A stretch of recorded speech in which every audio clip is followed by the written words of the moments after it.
श्यापति रामचंद्र भगवान की जय हो। सच्ची दरबार की जय हो। भागवत महापुराण की जय हो। जय जय श्री राधे, जय जय श्री राधे।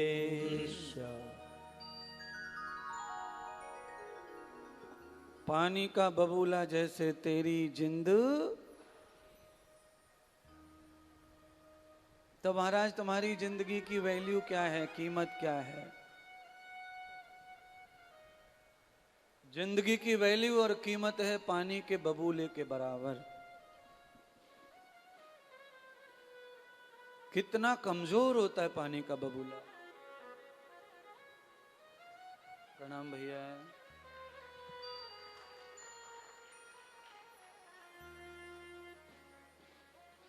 पानी का बबूला तो आप कटोरी में बना सकते हैं। थोड़ा सा पानी लेके हिला दो, डुला दो, बबूला बन जाता है।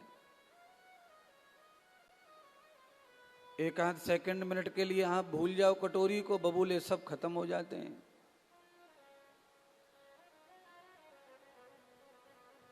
इतना छोटा सा जीवन है हमारा, और इतने छोटे से जीवन में संघर्ष कितने हैं, कल्पना से बाहर है।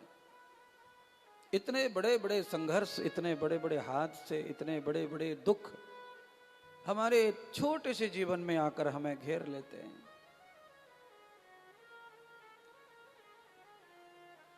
इसीलिए पानी का जो रंग है वो पदार्थों के साथ बदल जाता है। पानी बेरंग हो जाता है। जिंदगी का भी रंग बेरंग हो जाता है जब दुनिया में मिलता है। इसमें उसमें उसमें उसमें कितनों में पानी मिलता है, कितनों में जीवन मिलता है। और कितना चालाक जीवन होता है हर इंसान का। हर व्यक्ति के साथ में नया जीवन, हर व्यक्ति के साथ नयापन, हर व्यक्ति के साथ में नई बात, हर व्यक्ति के साथ में नया चालाकी, हर व्यक्ति के साथ। जिनको पीछे छोड़ दिया उनके साथ भी वही था, आगे पकड़ेंगे उनके साथ भी वही है। पीछे वालों के साथ वृत्ता अलग व्यवहार किया हुआ था। जिंदगी यूं ही चली जा रही है, यूं ही कट रही है। एक गाना सुना आपने फिल्म का, जिंदगी के ऊपर है।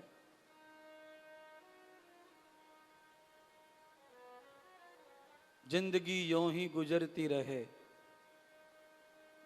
कौन सा एक लाइन याद नहीं आ रही है। कट जाएं रास्ते, क्या है लल्ला ने कहा गई हो। हाँ, ये जो फिल्म का जो गीत है, जिसकी जो लाइन है, हंसते हंसते कट जाएं रास्ते, जिंदगी यूं ही।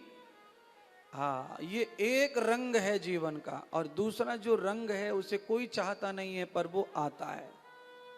और वो रंग है आंसू का, रोने का, दुख का, क्लेश का, मुरझापन, पीलापन, खराबपन। वो अपने आप आता है और चाहते नहीं है, उसे कोई नहीं चाहता है। हर आदमी को जिंदगी यही चाहिए जो संदेश दे रही है फिल्म, हंसते हंसते कट जाए। पर जिंदगी ऐसे नहीं है। हंसी को नजर लगती है सबकी, उस हंसी के पीछे लाखों लोग पड़े रहते हैं कि ये हंस कैसे रहा, ये खुश कैसे है, ये प्रसन्न कैसे है, ये आनंदित कैसे है, ये उद्वस्त कैसे है, ये उत्सव में कैसे है। लोगों को उसी बात की चिंता लगी रहती है कि ये खुश कैसे है, हंस कैसे रहा है। और महाराज चाहे कोई कुछ करे न करे, पर सोचने से भी प्रभाव पड़ता है जिंदगी पर। आपके बारे में अगर कोई गलत सोच रहा है दूर से भी, तो भी प्रभाव पड़ता है जीवन पर। हमारे बड़े बूढ़े लोग तो यहां तक मानते हैं अंधविश्वास के कोई याद करे तो हिचकी आमे। और ये पहली बात तो सच सब माने, सच। पहले जब फोन वोन नहीं थे तब तो इन बातों ने सब सही माने, एकदम 100%। और ऐसा होता भी था। एक आध बार हमने ट्राई करके देखो ऐसा। एक बार हमें हचकी आ रही कुटिया में, महाराष्ट्र के आश्रम में, तो हम पहले तो बिस्तर पे पड़े, दोपहर के 2 बजे हिचकी आ रही, फिर हमने कहा पानी पी लो, ऐसे आ रही होंगी, हम मानते नहीं इन बातों को। फिर हमने पानी पी लियो तब भी हिचकी बंद ना भई। फिर हम बाहर कुटिया के हॉल में आके सोफा पे बैठ गए, किताब पढ़ने लग गए, तो हिचकी बंद ना हो रही। फिर हमें पाखंड की बात याद आ गई, हमने कहा यार यूं कह में लोग वाह के ऐसो करो वैसो करो, तो हमने एक आध को नाम लियो, फलाने को नाम लियो, इसको लियो, तो हिचकी बंद ना भई, बंद ना भई, बंद ना भई। फिर हमने कई लोगों के ऐसे नाम ट्राई करते करते लास्ट में जो नाम लिया उसको नाम लेके हिचकी बंद हो गई। अब नाम लेके हुई बंद वो, या फिर वो उनका टाइम पूरा हो गया, हिचकी का आंखें थक गई, क्या पता, पर हाँ वो नाम लेके बंद भई। तो फिर हमने अंदाज निकाला कि ये सही है फार्मूला, कि कोई याद करता है तो आदमी को हिचकियां आती हैं, टेलीफोन बजता है, घंटी बजती है, कोई याद कर रहा है।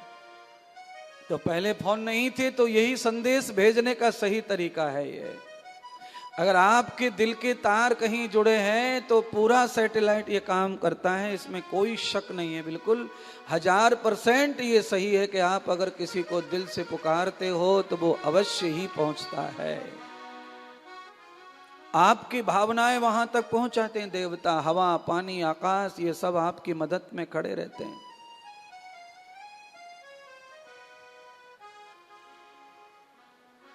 आज भगवान कृष्ण की हिचकियां बंद नहीं हो रही हैं महाराज। 5 वर्ष के हो गए भगवान, हिचकी आ रही है भगवान को। तो भगवान क्या कर रहे होंगे बताओ, हिचकी आ रही है तो। अब 5 साल के भगवान तो कुछ नहीं कर रहे होंगे। यशोदा मैया ने तलवा सहरायो, माथे पे हाथ घुमायो, पीठ में थपथपायो, हिचकी बंद हो जाए, बंद हो जाए, ना बंद हुई। यशोदा मैया ने भी वही किया जो हम और तुम करते हैं, नाम लेना शुरू कियो, इसका नाम उसका नाम उसका नाम, पर हिचकी बंदी ना हो। बाद में यशोदा मैया ने थोड़ा गुस्से में कहा, मेरे को ऐसा लगे कि वो नालायक गोपियां तुझे याद कर रही होंगी, गाली दे के बोली तो झट से बंद हो गई हिचकी भगवान के। सच निकलो, गोपियां याद कर रही भगवान को।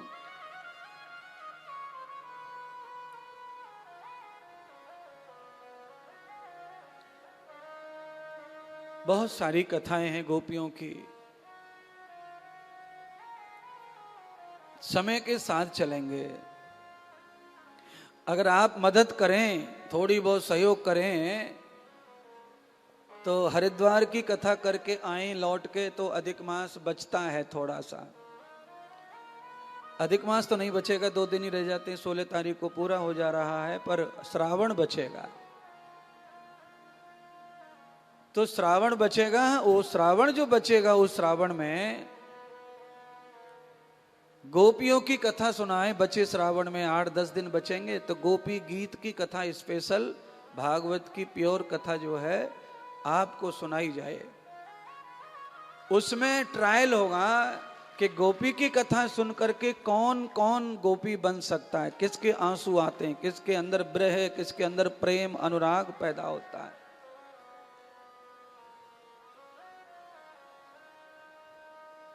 दूध अगर प्योर होगा तो अग्नि का संग पा करके उसमें अपने आप मलाई आ जाएगी, और दूध नकली होगा तो 7 दिन का 20 दिन चिल्ला ले महात्मा इंद्रदेव काऊ को कछु ना होनो।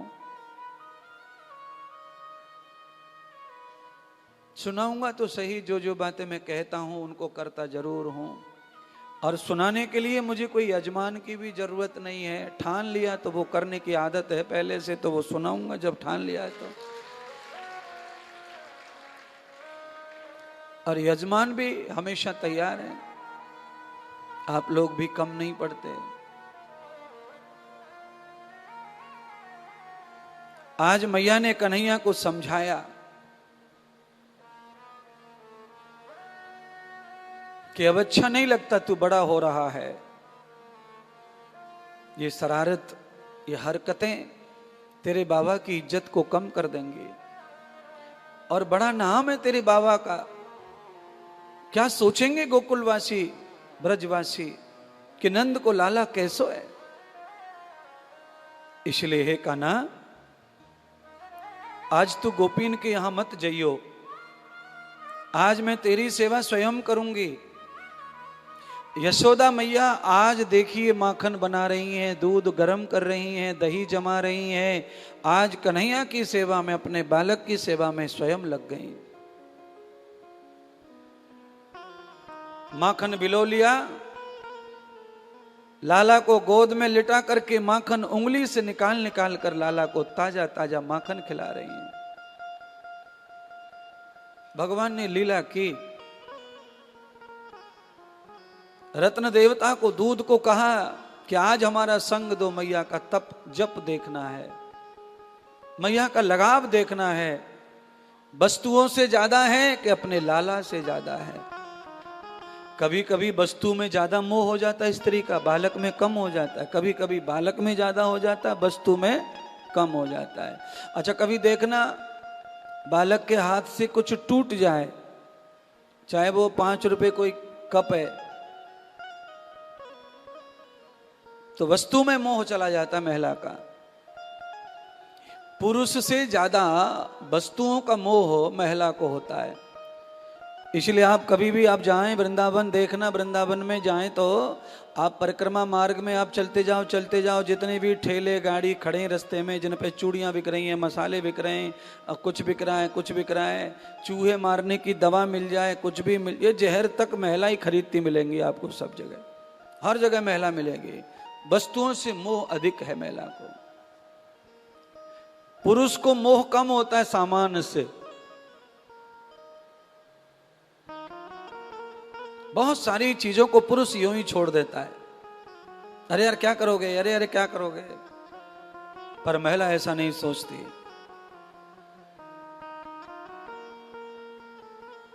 आज भगवान से मैया का मोह इतना कम हो गया और वस्तुओं से मोह इतना ज्यादा हो गया कि जैसे ही दूध उफना तो भगवान को धड़ाम से पटक दिया नीचे। दूध को बचाने के लिए दौड़ी, भगवान ने मटकी गिरा दी, दही की, मक्खन की। उधर दूध गिरा, इधर मक्खन गिरा, दही फैला, पूरे के पूरे घर में सारा सामान बिखरा, वस्तु का नुकसान हुआ। मैया को बालक के ऊपर, भगवान के ऊपर क्रोध आ गया और उस क्रोध के प्रभाव से मैया ने हाथ में छड़ी लेकर बालक का पीछा किया। आज तो मैं तुझे छोड़ूंगी नहीं, चाहे कुछ भी हो जा। तूने बड़ा सिर उठाया, इतना ज्यादा बिगड़ गया है तू। आज पता चला, जब तू घर में ही नहीं मान रहा है, इतना ऊधम कर रहा है, तो तू गोकुल में जो शिकायत है जरूर सच है। मैया आज भगवान को सुधारने के लिए कठोर हृदय बना करके छड़ी लेकर दौड़ रही है। अच्छा, भगवान ऐसे भी हो सकते हैं क्या कि डर जाए भगवान मैया से? डर गए भगवान? भाग रहे मतलब डर गए? भाग रहा है कोई मतलब डर जाएगा तो भागेगा। आगे आगे भगवान, पीछे पीछे यशोदा। भागते जा रहे हैं, हाथ नहीं आ रहे। मैया थक गई और जब थकी तो एक ही बात बोली फुला के श्वास को, अरे कान्हा, तेरी मैया निर्बल हो गई है, अब तू हाथ नहीं आएगा, मेरा बल खत्म हो गया पुत्र, अब तू रुक जा। मैया ने जैसे ही समर्पण किया तभी निर्बल के बलराम रुक गए और मैया के अपने आप हाथ में आ गए। मुझे ऐसा लगता है कि ये कभी कभी आपको भी यूज कर लेना चाहिए भाव। इसीलिए हम कथा सुनते हैं। कथा में जिस भाव की कथा है उस भाव को हमें कभी न कभी जीवन में यूज करना चाहिए। कभी भगवान से ये कह के देखो कि हम थक गए, अब हमसे नहीं होता, अब तुम करो जो करना है, मारना है मार दो, रखना है रख लो, जिंदा करना है जिंदा कर दो। क्योंकि आज की कथा किस सिद्धांत पे शुरू हुई आपको पता रहना चाहिए। आज की कथा का सिद्धांत यह है, जिधर ले चलोगे उधर हम चलेंगे। तेरा ही नाम लेके मर जाएंगे, नाम अमर हम कर जाएंगे। न हम इधर जाएंगे न हम उधर जाएंगे, केवल हम तेरे घर जाएंगे। इस पे ये कथा आज आधारित है। मैं रोज कथा का आधार बनाता हूं, पहले स्टैंड बनाता हूं और आपको व्याख्यान देता हूं, उसका हेडिंग बना करके देता हूं कि आज ऐसी कथा सुनाएंगे, आज ये कथा है, इस तरह सुनो, इस तरह सीखो, इस तरह चलो। नहीं तो श्री सुखदेव जी राजा परीक्षित को कह रहे हैं, ऐसा कह के कथा शुरू कर सकते हैं। दुनिया के जितने कथाकार हैं वो वहीं से शुरू करते हैं कथा। व्याख्यान तो हम ही कर रहे हैं और हम व्याख्यान ही करेंगे, क्योंकि तुम्हें व्याख्यान की जरूरत है, तुम्हें विवेक की जरूरत है। तुम्हारे पास में चालाकी का ज्ञान बहुत है, पर तुम्हारे पास में सरलता का ज्ञान नहीं है। सौम्य स्वभाव तुम्हारा हो जाए ऐसा ज्ञान नहीं है। भगवान का स्वभाव सौम्य हो गया। जैसे ही मां निर्बल बनी, भगवान ने अपने आप को सौम्य भाव से पकड़ा दिया। पर जीव का स्वभाव कैसा है? जब तक कोई चीज हाथ नहीं आ रही है तब करोड़ों की है, और जब हाथ आ जाती है तो कौड़ियों की हो जाती है। जो चीज हाथ नहीं वो करोड़ों की लगती है, और हाथ आ जाए तो कौड़ी की लगती। अरे क्या है ये, क्या है ये, कुछ नहीं है, ये क्या है, ये क्या है, ये क्या है? कई लोग हैं आप में जो करोड़पति हो गए हैं, पहले रोडपति थे। रोडपति का मतलब समझते हैं? गर्मी में खरंजा पे खाट बिछा के सोवे, पंखऊ नसीब ना हो, कूलरू ना हो, कमरू ना हो। हाँ, कमरा भी नहीं था, कूलर पंखा नहीं था, एसी तो बात छोड़ो है। गर्मी से तरस होकर के ठंडक ढूंढते फिरते रोड पे, रास्ते पे, गली में, मोहल्ले में, छत पे, मकान पे, दुकान पे, जहां भी हवा मिल जाए रात भर खटिया लेके घूमे आदमी। आज से 20 साल पहले। आज बहुत कुछ है तुम्हारे पास, और जो बहुत कुछ है वो आदमी को कुछ नहीं लग रहा है। पागल हो गया आदमी। जब नहीं था तब परेशान था लखपति बनने के लिए, अब करोड़पति बन गया, अब उसे कुछ नहीं लगता है। ये आदमी के पास में ऐसा है, एक मकान बेच दे वही 1.5 करोड़ को, 2 करोड़ को, 1 करोड़ को। कुछ नहीं है महाराज हमारे पास तो। बस एक वहां प्रीतमपुर में घर है, एक उत्तम नगर में प्लॉट है, और एक जमुना में चले होगा, एक फलानो, एक ढिकानो, कछु ना महाराज। और कितना चाहिए है? बिचारो महाराज कहवे कि कछु ना मेरे पास में, तो बात ठीक है? आज अगर मुझे भगा दें चेला सबरे मिलके तो मुझ पर रहवे को ठोरू ना है। इतनी बुरी स्थिति है अंदर से, और देखने को सब कुछ बहुत ज्यादा है, और तुम्हारे पास तो सब कुछ है। या ब्रह्म गुरुत्वा न वेद सखी मूलस्त्वया न वेदो धनस्य। यशोदा मैया ने अपने धन की भी वाह वाह करवाई। यशोदा ने पहले बल बताया और अब धन बताया भगवान को। बांधने के लिए मैया ने इतनी सारी रस्सियों का प्रयोग किया। आचार्य लोग कहते हैं 9 लाख गायों की रस्सियां भी, नंदियों की रस्सियां भी सब खत्म हो गई, पर भगवान बनते नहीं। हर बार थोड़ा छोटा रह जाता, गठबंधन नहीं होता। 2 अंगुल बोलते हैं कथाकार। कौन से 2 अंगुल कम पड़ जाते मैया के, जो बंध नहीं पा रहे भगवान। कितनी दूर है भगवान बंधने में? 2 अंगुल की दूरी है बस भगवान को बांधने में। और वो 2 अंगुल कौन से हैं? तो कहा मोह और ममता। मोह और ममता के 2 अंगुल हैं बस, ये पूरे बांधने नहीं दे रहे भगवान को। यशोदा मैया ने कही लाला तू इतनों सो है पर सारी रस्सियां खा गया, पर एक भी बंधन नहीं बंधा तेरा, क्या कर रहा है? अरे मेरी इच्छा पूरी कर दे कन्हैया, बंध जा, मेरी इच्छा पूरी कर दे। आज भगवान ने यशोदा की इच्छा पूरी करने के लिए अपना पेट अंदर कर लिया और भगवान दामोदर बन गए। बोलो दामोदर भगवान की जय। पेट अंदर कर लिया, छोटा कर लिया। अब ये सिद्ध तो हो गया कि भगवान को धन बल से पाया नहीं जा सकता। भगवान को धन बल से पाया नहीं जा सकता है बंधुओं। भगवान को कैसे पाया जा सकेगा फिर? भगवान को पाया जा सकेगा कैसे? तो फिर मैंने जो सूत्र दिया है वैसे भगवान को पाया जा सकता है। तुम जहां ले चलोगे हम वहीं, ऐसे भगवान को पाया जा सकता है। परमात्मा की इच्छा में इच्छा पाया जा सकता है भगवान को। भगवान को प्रसन्न करने का सबसे अच्छा फार्मूला है कि हम शास्त्रीय जीवन जिए, भगवत जीवन जिए, परमात्मा की आज्ञा का पालन करना सीखें। तो आप कहेंगे भगवान तो कहीं बोलते चलते हैं नहीं, तो कैसे माने वो आज्ञा कर रहे हैं, क्या आज्ञा कर रहे हैं, क्या नहीं कर रहे हैं? तो बस एक इशारा समझ लो, अंदर से जो आवाज आती है वही करो, जो नहीं आए वो मत करो, जो कहे वो करो। वही भगवान का आज्ञा है बस। अंतर्मुखम न दोहे तो कर्म, अंतर आत्मा दो ही बात बोलती है, एक प्रेरणा और एक डर, एक भय। अंदर दो चीज पैदा होती हैं। बुरे काम को करने से पहले डर जरूर लगता है। आप कुछ भी कर लो डर लगेगा। जिस काम को डर डर के किया जा रहा है उसे भगवान करवाना नहीं चाहते। जिस काम को करने के लिए उत्साह पैदा होता है अंदर से, वो भगवान चाहते हैं करो करो करो। बस यही सिद्धांत है।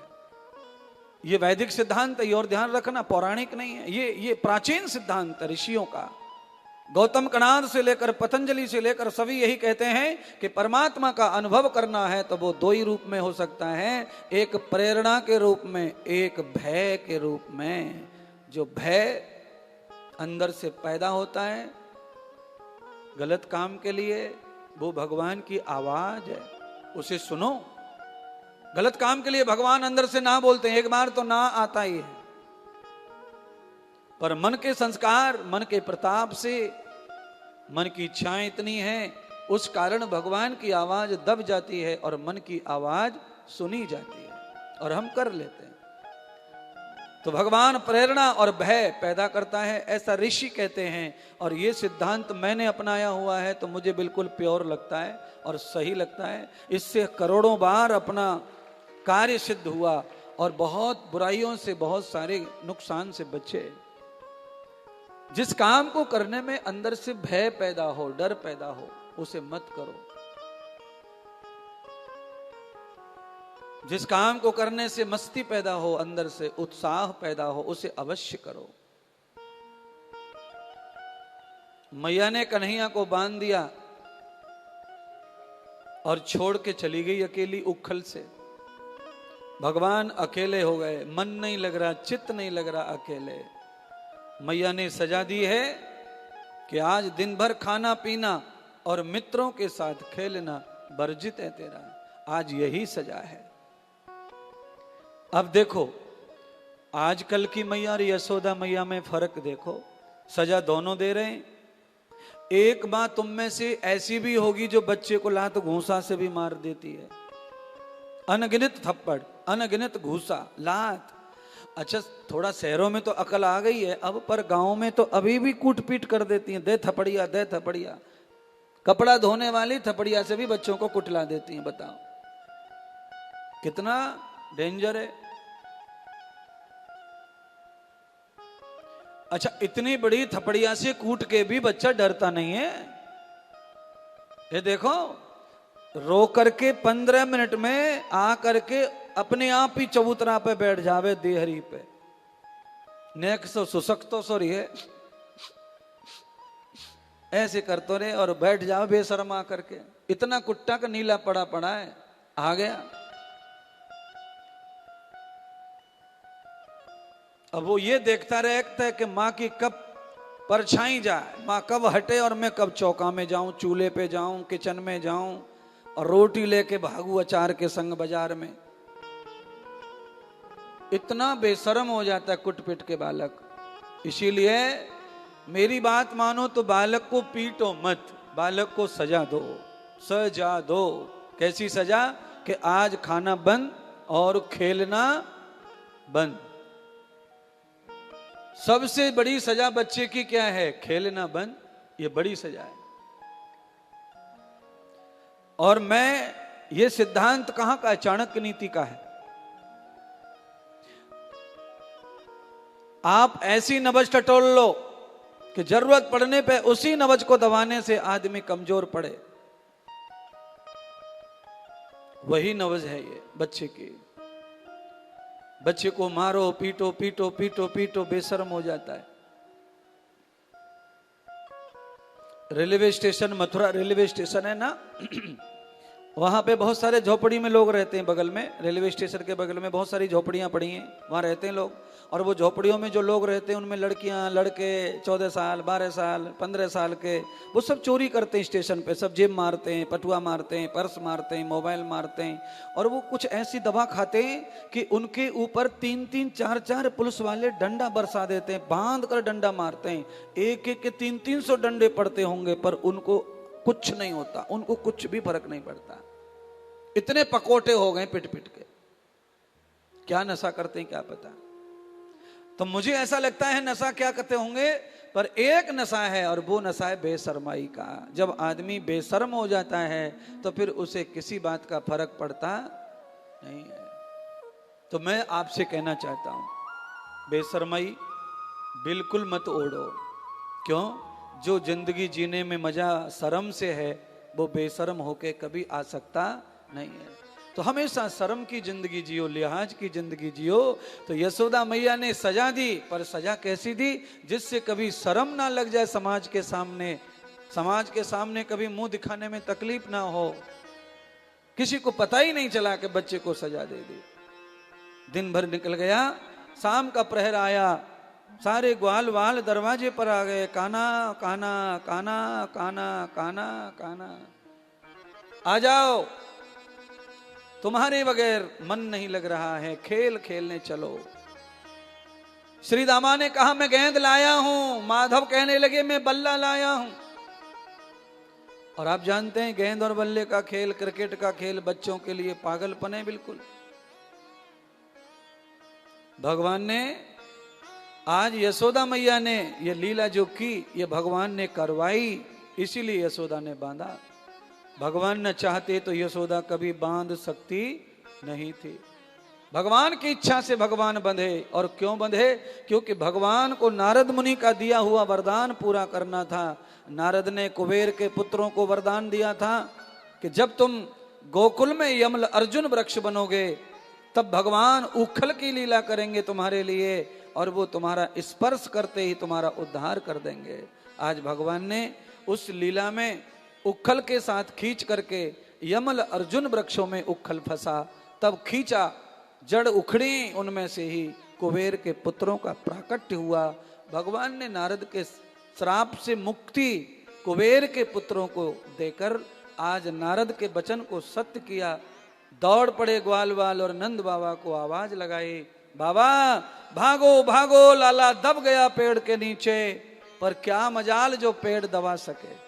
पेड़ खड़े रह गए टेढ़े होकर के, उखड़ गए। नंद ने खोला, हाथ में गोद में कन्हैया जी को लिया, उसके बाद पेड़ गिरे। नंद ने पूछा, भाई तुम पेड़ के नीचे से पैदा हुए हो, कौन हो? तो हम कुबेर के पुत्र हैं, हम देवता हैं। अरे देवता पेड़ कैसे बन गए? तो कहा नारद के श्राप से। नारद ने श्राप क्यों दिया? तो कहा हमने अधर्म किया, पवित्र तीर्थ स्थल पर नग्न स्नान किया, नदी का, जिन्हें हम मां कहते हैं, उनका अपमान किया हमने। जवान होकर, युवा होकर हमने नितंग स्नान करके अपमान किया जगत माता जननी का। बड़े होकर बच्चे नंगे हो जाए मां के सामने तो मां शर्म के मारे मर जाएगी। जिन बच्चों को माँ ने रोज नहलाया धुलाया, गुप्त अंगों को भी धुलाया नहलाया, कपड़े पहनाया, पर बच्चे जब बड़े हो जाते हैं तो एक मर्यादा बन जाती है, एक शर्म बन जाती है। अगर उस स्थिति में ऐसा हो जाए तो माँ शर्मा जाएगी, श्राप लग जाएगा पुत्र को। किया था नारद के सामने, कुबेर के पुत्रों ने किया। तो मैं आपको कहना यह चाहता हूं, जब देवता कर्म बिगाड़ते हैं तो वो पेड़ बन सकते हैं, तो आप भी कर्म बिगाड़ कर कोई महान बनेंगे नहीं, आपका भी नुकसान होगा, आपको भी उल्टा पुल्टा जन्म मिलेगा। कुबेर के पुत्र जड़ बन गए, तो आपका कर्म बिगड़ने पर आप जड़ हो सकते हैं। इसीलिए धर्मस्थलम कृतम मूलम जाताम तनूनाम सखे ही। जब भी कभी तीर्थ में जाओ, कभी गंगा जमुना कहाँ जाओ, तो जरूर थोड़ा शरीर पर, अंग पर वस्त्र डालकर स्नान करो, तब जाकर ये पुण्य प्राप्त होता है, तब लाभ प्राप्त होता है। वस्त्र जरूर होना चाहिए थोड़ा सा, अंग पर वस्त्र लेकर स्नान करने का विधान है।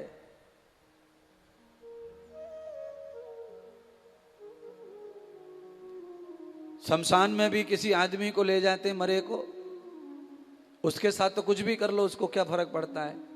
पर फिर भी अगर कोई पुरुष होता है तो कफन की चीर काट कर उसके लंगोट बना के बांधते हैं। महिला को भी लंगोट बनाते हैं, ऊपर से वस्त्र कफन के रूप में वस्त्र पहनाते हैं। शमशान का भी मान रखते हैं, क्योंकि वो भी देवता का धाम है, कैलाशपति भगवान ज्योतिर्लिंग का धाम है। तो हमारी सनातन संस्कृति में जगह की महिमा है, व्यक्ति की तो बात छोड़ दो। ये सनातन संस्कृति इसीलिए ही जगत पूजनीय है, विश्व पूजनीय है, क्योंकि इसमें हम जगह को भी इतना महानता देते हैं कि वहां पर भी हम कपड़े की मानता को महत्व देते हैं, पर्दा करते हैं, शर्म करते हैं, लाज करते हैं। वस्त्र की बड़ी महिमा है महाराज। अच्छा बताओ, महाभारत किस बात पर हुआ है? धन के ऊपर तो नहीं हुआ महाभारत। पांडवों ने तो धन के लिए ना बोल दिया था, हमें नहीं चाहिए, पर हुआ वस्त्र के पीछे हुआ। द्रौपदी का वस्त्र खींचा गया, उस वस्त्र के पीछे इतना बड़ा युद्ध हुआ। तो आप कल्पना करिए, भगवान की ये मनोर कथा यही कह रही है। आज यशोदा मैया ने समझ लिया कि कन्हैया ने जानबूझकर मुझे दुखी किया है, ऐसा करके मेरी आज्ञा का उल्लंघन किया है। मैंने कहा था तू यहां चुपचाप बंधे रहना, पर वो मेरी आज्ञा तोड़कर उखल खींच के अपने मित्रों के पास मुझे आज्ञा तोड़ के आया, मुझसे मिलने नहीं। मेरी बात तोड़ी है। मैया ने अपमान समझा और आंसू भर लाई और रोने लगी। मेरी आज्ञा तोड़ के आया है।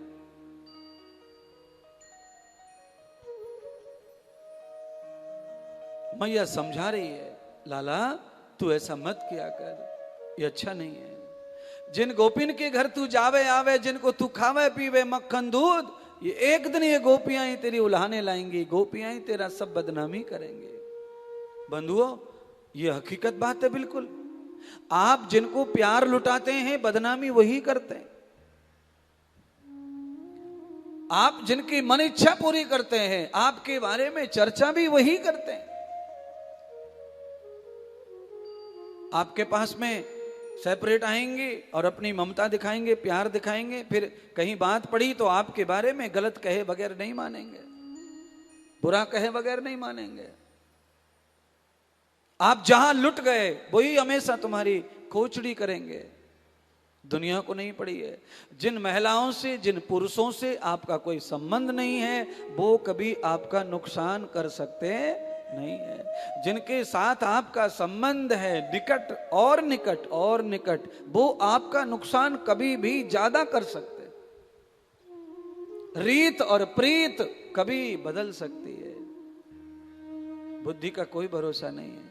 बुद्धि कभी सगी नहीं हुई किसी के, ये ध्यान कर लो।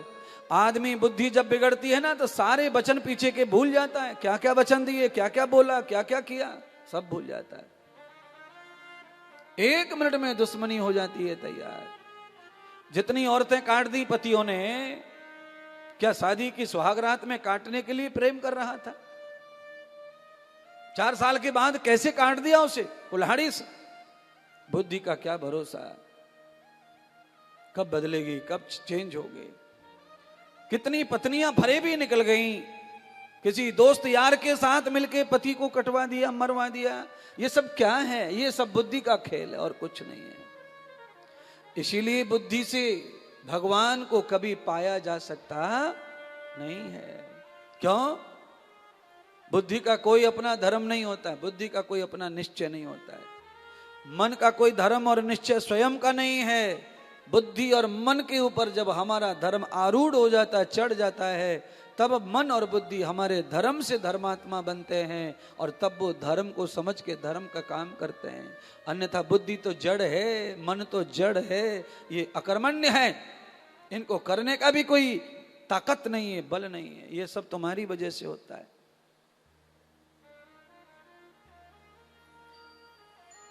आज भगवान ने निश्चय कर लिया कि आज अच्छा मौका है और ये मौका नहीं छोड़ना। बाबा मेरी इच्छा है वो पूरी करो। क्या इच्छा है तुम्हारी? मेरी इच्छा ये है कि मुझे गौ सेवा करनी है और गौ सेवा के लिए मुझे ग्वाल वालों के साथ, गरीब ग्वालों के साथ जाना है। मुझे अमीरी में नहीं रहना, मुझे गरीबी में जीना है, गरीबों के साथ जीना है। और आप ध्यान कर लो, गांव का, शहर का कोई अमीर आदमी अगर गरीब लोगों की मदद और गरीब लोगों का संग करता है तो वो बहुत ज्यादा कीर्ति को प्राप्त होता है, यश को प्राप्त होता है, उसकी बहुत जय जयकार होती है। हाँ, आप देखो मोदी जी का जब मन आता है तभी पैर धो देते हैं किसी के भी, और पैर धो करके पूरी दुनिया में क्या जाता है? क्या मोदी रोज पैर धोते हैं? क्या रोज पैर धोने जाते हैं किसी गरीब के? नहीं, यदा कदा धोते हैं तो कितना ज्यादा कीर्ति मिलती, कितना यश मिलता है। यानी कि जितने आप बड़े हो जाते हैं उतना ही जब आप छोटों को संभालते हैं आपका मान उतना ज्यादा बढ़ता है, आपका जय जयकार बढ़ता है। बड़े होकर जब छोटों को आप धुदकारते हैं, फटकारते हैं, पड़ोस में पटक देते हैं, आप उनका कुछ समझते नहीं है, तो आपको कोई नहीं पूछता। फिर क्या लोग कहते हैं मालूम है आपको? संतों की भाषा में बोलते हैं, बड़ा हुआ तो क्या हुआ, जैसे पेड़ खजूर, पेड़ खजूर, छाया तक मिलती नहीं, फल लागे अति दूर। क्या करेंगे ऐसे बड़े होने का?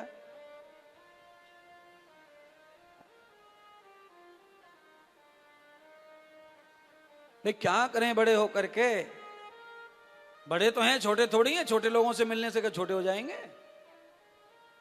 मैंने कल उदाहरण दिया था, सूरज की किरण आपके मल पे पड़ती है सुबह। कोई बहुत सारे लोग खेतों में करते हैं सफाई पेट की, तो सूरज की किरण आती है सीधी लेटरीन में पड़ती है। तो सूरज की किरण मल के ऊपर पड़ जाने से जैसे गंदी नहीं होती, छोटी नहीं होती, खराब नहीं होती, ऐसे ही किसी भी महान व्यक्ति को छोटे आदमी के हाथ प्यार करने से उसका बड़मपन कम नहीं होता, वो वैसा का वैसा ही रहता है। मैं तो उसी फार्मूले से जीता हूं भैया, मुझे नहीं पता दूसरों का, मेरा वही फार्मूला है। बड़े से बड़ा कोई व्यक्ति आए तो उसके साथ भी मिलो, और अपरिचित से अपरिचित, छोटे से छोटा दुनिया का कोई व्यक्ति गरीब से गरीब आए उसको भी वहीं मिलो, उसी तरह मिलो, बिल्कुल उसी भाव से मिलो। क्यों भाई अलग अलग क्यों मिलना सबसे? सूरज की किरण भेद नहीं करती, हवा भेद नहीं करती, गंगा का पानी भेद नहीं करता, जमुना का पानी भेद नहीं करता। पर कुछ चेलों में ही आदत खराब रहती है, उनको तो बिल्कुल स्पेशल मिलो तो ठीक है, नहीं तो खत्म, दिमाग खराब। पब्लिक में मिलना लोगों को, कई लोग रहते मूड चढ़े, थोड़ा पैसा वैसा सा रहता है घर में, 2-4 लाख रुपए पड़े रहते हैं, तो उनको रहता है कि पता नहीं क्या हो गया। उनको तो पब्लिक में मिलना, पब्लिक में कुछ करना, उनको लगता है हमारी तो वैल्यू खत्म हो गई ना। वैल्यू तुम्हारी ज्यादा बनेगी, जितने ज्यादा लोगों के बीच में मिलोगे, पूजा करोगे, ध्यान करोगे, वैल्यू ज्यादा होगी, कम नहीं होगी। एकांत में लगे रहो, कौन पूछ रहा है, क्या पूछ रहा है, क्या हो रहा है, क्या चल रहा है। सामान्य जीवन जीने में जितना आनंद है उतना बनावटी जीवन जीने में आनंद नहीं है। अच्छा बोलो, आप लोगों ने बहुत सारे तमाशे फमाशे देखे होंगे, उसमें एक जोकर बनता है, जोकर। कौन कौन जानता है जोकर? जोकर सब जानते हैं, हाथ खड़ा करो।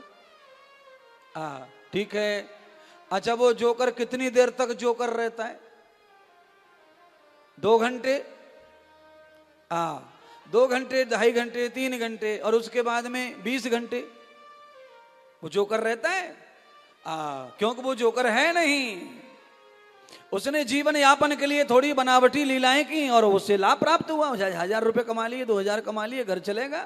तो ऐसे ही थोड़ी बहुत देर के लिए जोकर बनना ठीक है। वास्तविकता तो आप अपने ओरिजिनल स्वभाव में ही रहोगे तो ही आपको आगे विकास मिलेगा, उन्नति मिलेगी। वास्तविकता स्वभाव आपका जोकर वाला नहीं है। और आप थोड़ी देर जोकर बोकर बन लो, कोई बात नहीं, बन लो।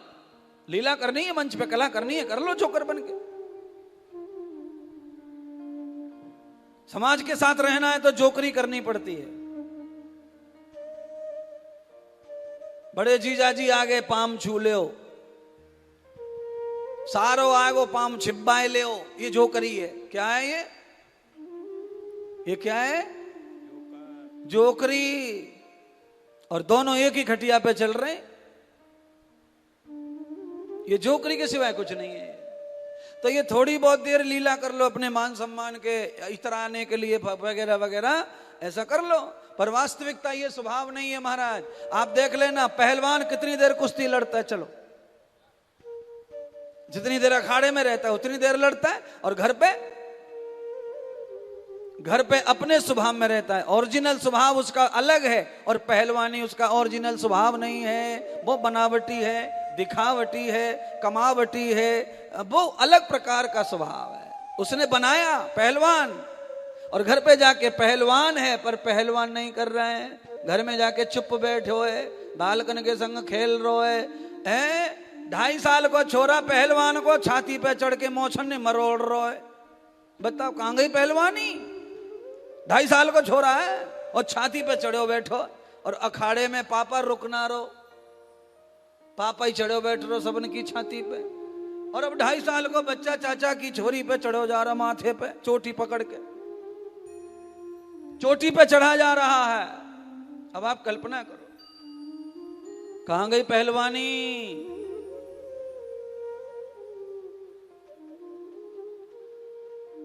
जिंदगी तेरे अजब निराले ठाट, ओ जीवन तेरे अजब निराले ठाट। जीवन को समझना बहुत कठिन है महाराज, है? अच्छा बोलो तुम सब क्या कर रही हैं? मम्मियां क्या कर रही हैं? जोकरी कर रही हैं, जोकरी। बच्चे के साथ अलग लीला कर रही हैं, पति के साथ अलग, ससुर जी के साथ अलग, ननद आ जाए तो अलग, सास के साथ में अलग। कितनी जगह जगह जगह जगह बदल बदल के सबको साधना पड़ रहा है, सबको निभाना पड़ रहा है। पर ये असली स्वरूप नहीं है, असली स्वरूप अलग है।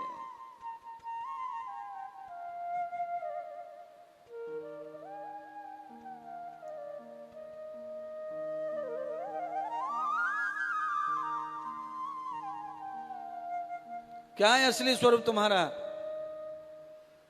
आनंद स्वरूप। बोलिए आनंद स्वरूप। असली स्वरूप आनंद स्वरूप है। पर आनंद स्वरूप होके भी आनंद के लिए तत्पर रहे हो, परेशान हो, वो मिल नहीं रहा है तुमको। आनंद स्वरूप होके भी मिलेगा, चिंता न करो, चिंता छोड़ दो। चलिए अब यशोदा मैया लाला को जिस तरह समझा रही है और सजा रही है, लाला की इच्छा पूरी कर रही है, क्योंकि मैया भी नाटक कर रही है, लीला कर रही है। मैया को भी सबको साधना है, पति की आज्ञा का पालन करना है और बच्चे की इच्छा की पूर्ति करनी है, और बच्चे जिस काम के लिए आया है वो भी करना है। गोपाल बनाकर मैया लाला को वस्त्र पहनाकर, पगड़ी पहनाकर, सजा करके तैयार कर दिया भगवान को। और मैया यशोदा जब लाला को सजा के निकली है तो बलैया लेकर नजर उतारे है और सुंदर सी मनन मदन गीत गावे। छोटी छोटी गैया, छोटी छोटी बाल, छोटो सो मेरो मदन गोपाल। छोटी छोटी गैया छोटे छोटे ग्वाल, छोटी छोटी गैया छोटे छोटे ग्वाल। छोटो सो मेरो मदन गोपाल, छोटो सो मेरो मदन गोपाल। छोटी छोटी गैया छोटे छोटे ग्वाल, छोटी छोटी गैया छोटे छोटे ग्वाल। छोटो सो छोटो सो मेरो मदन गोपाल, छोटो सो मेरो मदन गोपाल, छोटो सो मेरो मदन गोपाल।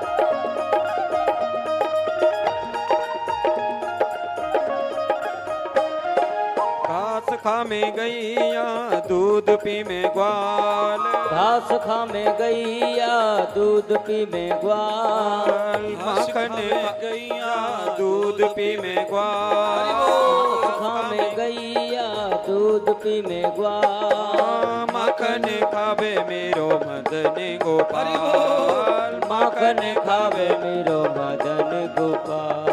छोटी छोटी गैया छोटे छोटे ग्वाल, छोटी छोटी गैया छोटे छोटे ग्वाल। छोटो सो मेरो मदन गोपाल, छोटो सो मेरो मदन गोपाल। छोटो सो मेरो मदन गोपाल, छोटो सो मेरो मदन गोपाल।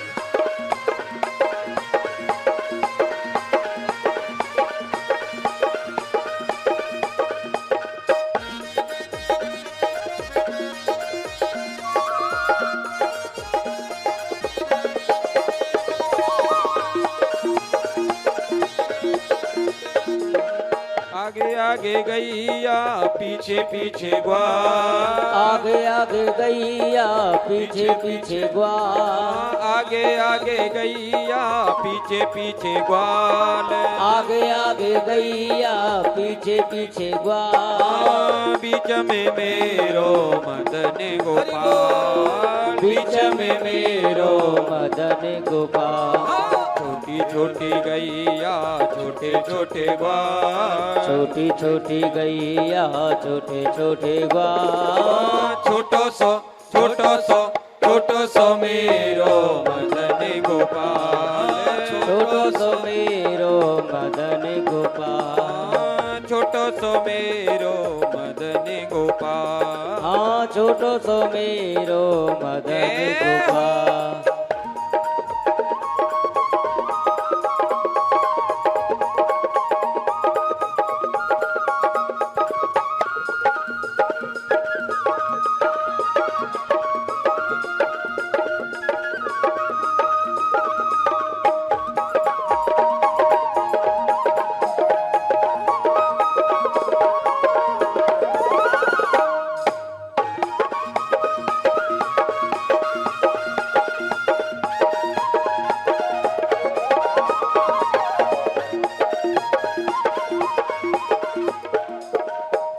छोटी सखियां मधुबन बाग, छोटी छोटी सखियां मधुबन बाग, छोटी छोटी सखियां मधुबन बाग, छोटी छोटी सखियां मधुबन बाग। रस रचावे मेरो मदन गोपाल, रस रचावे मेरो मदन गोपाल।